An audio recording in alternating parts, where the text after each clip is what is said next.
Hello everyone. I welcome you all to ATM Creations and I welcome you all to Zero to Hero series of videos as well. In this video, I'm going to tell you how to use these dotting tools and create some simple patterns. Let's get started. There are three sets of dotting tools which normally a dot mandala artist will use. Now this is the first set of tools and these are actually called as acrylic rods and they are generally 8 in number and each tool is of different size and the biggest being this big and the smallest is like this. So each tool is going to produce different sized dots and I'll tell you what kind of challenges normally people face while using these tools and how to overcome those challenges. And I'm also going to tell you what kind of mistakes people make and how not to make those mistakes while dotting using these tools. Among these 8, let us start with the biggest tool and this is green tool. I actually do not know the size of the dot this tool produces. Generally these are colored, so I call it as green tool. So that's how I'm going to point at this tool throughout this video. In the previous video, I talked about the consistency of the paint, and consistency of the paint for dotting should be creamy like how it is here. Now I'm going to use this dark green acrylic color and this green tool. I'll tell you how to dot now. Now if you are a very beginner to dot painting, remember you should dip only the tip of the tool into the paint, or normally what beginners may do is they put the entire tool into the paint. So what happens is when you put the entire tool into the paint, instead of only the tip of the tool having paint, the sides will also have some. So as a beginner, if you are beginning to dot, and it may be difficult for you to handle a huge amount of paint on the tool. So it's better consciously dip only the tip of the tool into the paint, like how I did here. See in the sides, there's no paint. Now I'm going to dot on the surface. Here the painting surface is a normal A4 sheet. I just drew some lines as a guideline for myself.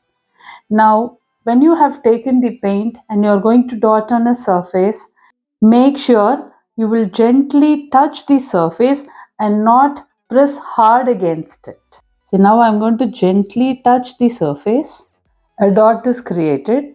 Now I'll also tell you what will happen if you press hard against the surface. So I've taken some paint. If you press hard against the surface, the dot is bigger, but it doesn't look as nice as this one. So now I'll again gently touch the surface. See how beautiful the dot comes. So remember, when you use these tools, you will dip only the tip of the tool into the paint and then gently touch the surface so that you get amazing dots using these acrylic rods. Now if you see, I've created 3 dots with this same tool and all the 3 dots are in different sizes. This is the biggest, this seems to be a medium sized dot and this seems to be smaller. Why is it so? I use the same tool, I use the same paint, but why is the size of the dots different? It all depends on the amount of paint you pick up with this tool and the amount of pressure you give on the tool and the surface. Now, if you want to produce bigger dots, but I don't want to press hard against the surface, what you can do is you can take more amount of paint. Instead of dipping only the tip, you can dip a little more. See, now even the sides have some paint. In this case, now look at the size of this dot is certainly bigger than this one. This is bigger and this is smaller. Here I have picked up more amount of paint than I picked up when I created this dot. So with the same tool, creating different sized dots is absolutely possible, and the possibility is based on the amount of paint you pick up with the tool. Okay, so initially if you are a very beginner, I would strongly suggest you dip only the tip of the tool into the paint consciously and press gently against the surface and create some amazing dots so that you know what sized dots these rods can produce. So what I'm going to do is I'm going to keep two dots. For the first one, I'm going to dip only the tip of the tool. For the second dot, I'm going to dip a little more into the paint. Let's see the difference.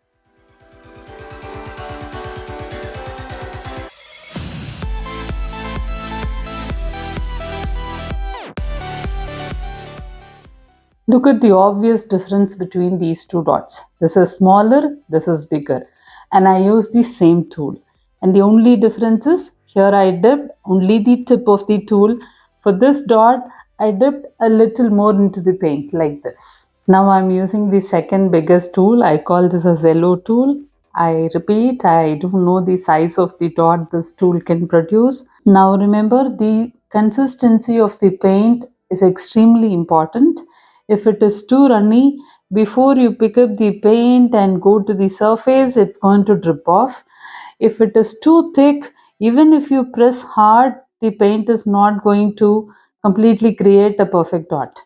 So it is extremely important for your paint to be in a creamy consistency. Let's see what kind of dots these tools can produce.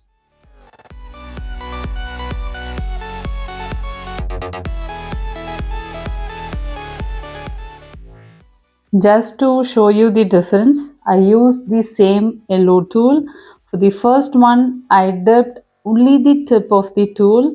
For the second one, I took a little more paint than the tip. Sometimes people do ask, how do I know before dotting, how do I know whether the paint is in the right consistency or not? So let me tell you what I normally do. Now I'll just take a tool and then do it like this. When you do it like this, it creates a small mountain and the mountain immediately goes off. If that is the case, it means the paint is in the right consistency. This is how I check the consistency of the paint before I dot. Now let's dot with another tool. I call this as pink tool.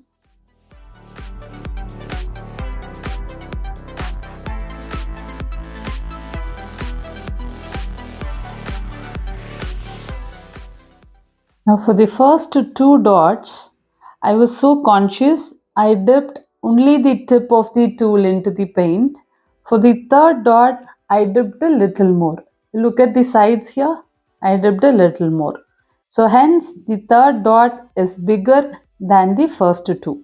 While the first two are uniform, the third one is bigger. Sometimes people do ask when I create dot mandala and record those videos and upload it in my channel. People do ask, ma'am, you say that you don't measure the circles, but when you seem to dot, your dots perfectly fit into the circle. How is that possible? Now what happens is I have dotted like this maybe 1,000 times now. I don't know how many thousand dots I would have created. So what happens is when you repeatedly keep using these tools, you master the size of the dot a tool can produce, and accordingly you create random circles. Now let's say if I want to use this particular tool, then I create circles accordingly. Or if I want to use this tool, then I create circles accordingly. Because I clearly know what kind of a dot or what sized dot this tool can produce. And you will be able to master the size of the dot these tools can produce only if you practice this dotting at least in 10 different A4 sheets. In one A4 sheet, one tool. So maybe in 8 different A4 sheets, draw some lines and keep dotting. Maybe initially when I say this, people may think that isn't it crazy to keep dotting in one full paper only using this tool? No, it is not crazy. It will only improve your expertise in understanding the size of the dot a tool can produce. Now using this tool, let me produce some dots.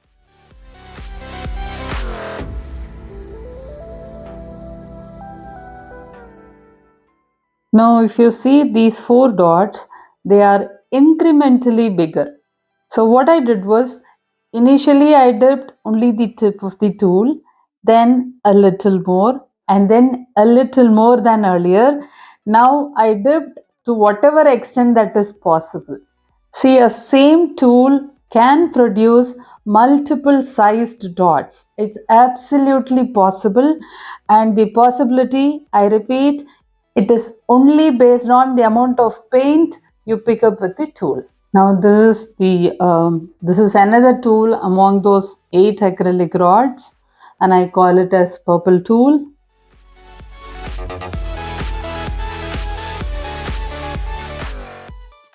This is the size that it normally produces. Now if I'm going to pick up a little more paint, look at the size of the dot. Isn't this one and this look similar in size? See, here I dipped only the tip. Here I dipped it like this. There is a difference, but the size of the dot is almost the same. So in the set of 8 tools, 5 are colored and 3 are plain, and I call these tools as plain big tool, plain medium tool, and plain small tool. That is how I call these tools as I teach a lot of people dot mandala. This is how I point at these tools. So now I'm going to use plain big tool to create some dots. Look at the size of dots these plain big tool can produce.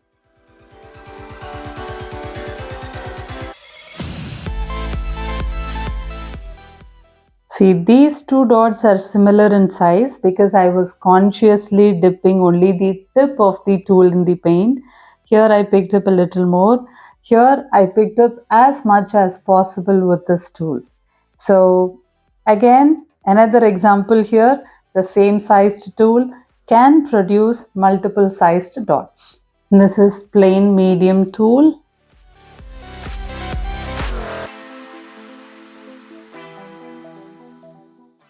This is the size of dots plain medium tools can produce. This is plain small, the last tool in the set of 8. I love this tool so much because the tiny dots these tools can produce, I really love them.